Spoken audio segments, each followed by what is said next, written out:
दोस्तों सोचिए आप एक ऐसे गांव या पहाड़ी जगह में हो जहां ना कोई ब्रॉडबैंड है ना कोई 5G सर्विस और मोबाइल डाटा सिर्फ एक या दो लाइन पर अटका रहता है। वीडियो कॉल फ्रीज हो जाती है, ऑनलाइन काम करना मुश्किल है। लेकिन एक दिन एक आदमी छोटी सी डिश उठाता है, एक बटन दबाता है और सिर्फ 10 सेकंड में उसकी इंटरनेट की दुनिया बदल जाती है। 4K वीडियो बिना बफरिंग के चलने लगते हैं, ऑनलाइन काम करना उसके लिए आसान हो जाता है। दोस्तों ये कोई सपना नहीं, इलोन मस्क का स्टारलिंक है जो अब भारत में आने वाला है। लेकिन सबसे बड़ा सवाल ये है, क्या स्टारलिंक इंडिया में असली डिजिटल रिवॉल्यूशन लाने वाला है? क्या जियो और एयरटेल इसका मुकाबला कर पाएंगे? और सबसे बड़ी बात, इलोन मस्क का असली मिशन क्या है? क्या ये सिर्फ इंटरनेट सर्विस है या इसके पीछे कोई और बड़ा राज छुपा है? अगर आप सच में स्टारलिंक की रियलिटी समझना चाहते हैं तो वीडियो को एंड तक जरूर देखना, वरना आप एक ऐसे टेक रेवोल्यूशन से अनजान रह जाओगे जो पूरी दुनिया बदलने वाला है। तो चलिए शुरू करते हैं इलोन मस्क का स्टारलिंक और भारत का डिजिटल फ्यूचर। दोस्तों एक ऐसा इंटरनेट जो दुनिया के किसी भी कोने में काम करे, बिना किसी केबल के, बिना किसी टावर के। दोस्तों ये कोई साइंस फिक्शन कहानी नहीं, बल्कि इलोन मस्क का स्पेसएक्स एक रिवॉल्यूशन लाने वाला है, स्टारलिंक। स्टारलिंक एक एडवांस सैटेलाइट इंटरनेट सिस्टम है जो स्पेशली उन जगहों के लिए डिजाइन किया गया है जहां ब्रॉडबैंड या 5G नहीं पहुंच सकता। ये सैटेलाइट नेटवर्क के माध्यम से काम करता है जो धरती से 550 किलोमीटर ऊपर लो ऑर्बिट में घूम रहे हैं। ब्रॉडबैंड फाइबर ऑप्टिक केबल और टावर का यूज करते हैं जो सिर्फ शहरों और डेवलप एरिया तक लिमिटेड है। पर स्टारलिंक एक वायरलेस रेवोल्यूशन है। इसका राउटर डायरेक्टली सैटेलाइट से सिग्नल लेता है बिना किसी टावर या केबल के और हाई स्पीड इंटरनेट प्रोवाइड करता है। एक छोटी सी डिश और राउटर इंस्टॉल करते ही आपको 200 Mbps तक की स्पीड मिल सकती है। रिमोट एरियाज, पहाड़ी गांव, डेजर्ट या समंदर के बीच भी स्टारलिंक कहीं भी काम कर सकता है। मतलब जहां जियो फाइबर और एयरटेल ब्रॉडबैंड का कोई चांस नहीं, वहां भी स्टारलिंक हाई स्पीड से नेट दे सकता है। दोस्तों अब सबसे बड़ा सवाल, स्टारलिंक इंडिया में कब तक आएगा? इलोन मस्क का ये मेगा प्रोजेक्ट ग्लोबल लेवल पर स्पेंड हो रहा है, लेकिन इंडिया में अब तक रुकावट का सामना कर रहा है। रिपोर्ट के मुताबिक अगर सब कुछ स्मूथली चला तो 2025 तक स्टारलिंक भारत में फुल्ली ऑपरेशनल हो सकता है। लेकिन एक बड़ा हर्डल है, इंडियन गवर्नमेंट का अप्रूवल। दोस्तों क्या आपको पता है 2021 में स्पेसएक्स ने बिना परमिशन के 5000 से ज्यादा प्री ऑर्डर एक्सेप्ट कर लिए थे, लेकिन इंडियन गवर्नमेंट ने इसे लीगल डिक्लेयर कर दिया और पब्लिक को स्टारलिंक का सब्सक्रिप्शन कैंसिल करने का ऑर्डर दिया। गवर्नमेंट का कहना था पहले हमारे टेलीकॉम रूल फॉलो करो फिर इंडिया में बिजनेस शुरू करो। गवर्नमेंट की डिमांड थी लाइसेंस और स्पेक्ट्रम अलोकेशन। स्टारलिंक को डिपार्टमेंट ऑफ टेलीकम्युनिकेशन से अप्रूवल लेना होगा, इंडियन टेलीकॉम रूल के हिसाब से काम करना होगा जैसे जियो और एयरटेल करते हैं।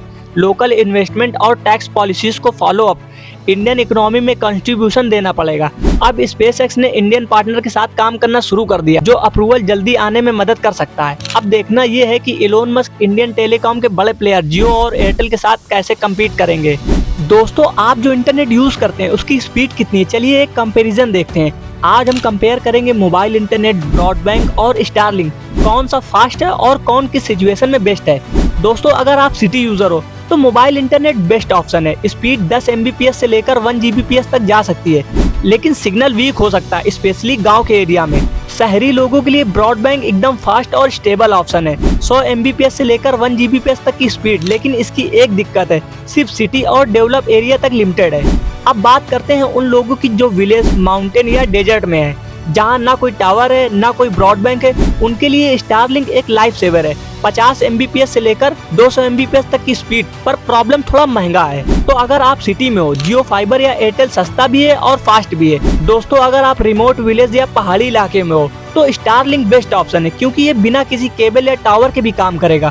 तो आपके लिए बेस्ट इंटरनेट कौन सा है, कमेंट करके बताओ। दोस्तों अब सबसे बड़ा सवाल, स्टारलिंक का सेटअप कितना महंगा पड़ेगा? क्या ये आम लोग अफोर्ड कर सकेंगे? चलिए देखते हैं। ऑफिशियली इंडिया में स्टारलिंक की एग्जैक्ट प्राइसिंग अनाउंस नहीं हुई है, लेकिन हम भूटान के प्राइसेस का एनालिसिस करके अंदाजा लगा सकते हैं। भूटान में mini Starlink kit 17,000 BTN plus shipping charge और high performance Starlink kit 2,31,000 BTN, monthly subscription 4200 BTN per month, speed 25 Mbps से 110 Mbps तक। ये प्राइस सिर्फ उन लोगों के लिए संभव है जो बिजनेस या हाई स्पीड काम के लिए इंटरनेट चाहते हैं। लेकिन भूटान में ग्रामीण इलाकों के लोग भी इसे अफोर्ड नहीं कर पा रहे और वही चैलेंज भारत में भी हो सकता है। अगर इंडिया में ये सेम प्राइस रेंज में लॉन्च होता है तो सिर्फ एलाइट क्लास या बिजनेस क्लास के लोग अफोर्ड कर पाएंगे। आप क्या सोचते हैं, क्या 17,000 प्लस और 4,000 पर मंथ देकर आप स्टारलिंक लेना चाहोगे? कमेंट में बताओ। दोस्तों, क्या इंडियन गवर्नमेंट स्टारलिंक को ब्लॉक कर सकती है? इंडियन गवर्नमेंट ने पहले भी स्टारलिंक के खिलाफ कदम उठाए हैं। 2021 में बिना गवर्नमेंट अप्रूवल के 5000 से ज्यादा प्री ऑर्डर लिए गए थे, जिसे इलीगल डिक्लेयर कर दिया गया। गवर्नमेंट का कहना था पहले टेलीकॉम रूल फॉलो करो, फिर बिजनेस करो। अब स्पेसएक्स ने इंडियन पार्टनर के साथ डील की और ये जल्दी अप्रूव हो सकता है। दोस्तों, एक बड़ा सवाल, क्या एयरटेल और जियो जैसे बड़े प्लेयर गवर्नमेंट पर प्रेशर डाल सकते हैं? क्या एलोन मस्क को इंडिया में इंटेंस कंपटीशन फेस करना पड़ेगा, या फिर सच में एक नए डिजिटल रिवॉल्यूशन की शुरुआत होगी? अगर ये सब सही से इम्प्लीमेंट हो गया तो भारत में इंटरनेट का एक नया युग आ सकता है। आपके क्या विचार है? क्या स्टारलिंक इंडिया के लिए एक रिवॉल्यूशन बनेगा या एक महंगा सपना रहेगा? कमेंट करके जरूर बताएं। तो दोस्तों, आपका क्या कहना है? क्या आप स्टारलिंक को यूज करना पसंद करेंगे या फिर जियो एयरटेल आपके लिए बेस्ट ऑप्शन है? कमेंट में अपना ओपिनियन जरूर शेयर करें। अगर आपको ये वीडियो इन्फॉर्मेटिव लगी तो एक लाइक जरूर करें, और अगर आप फ्यूचर में ऐसी और भी धमाकेदार वीडियोस देखना चाहते हैं तो अभी चैनल को सब्सक्राइब करें। अगली वीडियो में मिलेंगे एक और नए एक्साइटिंग टॉपिक के साथ। तब तक के लिए stay curious and stay update.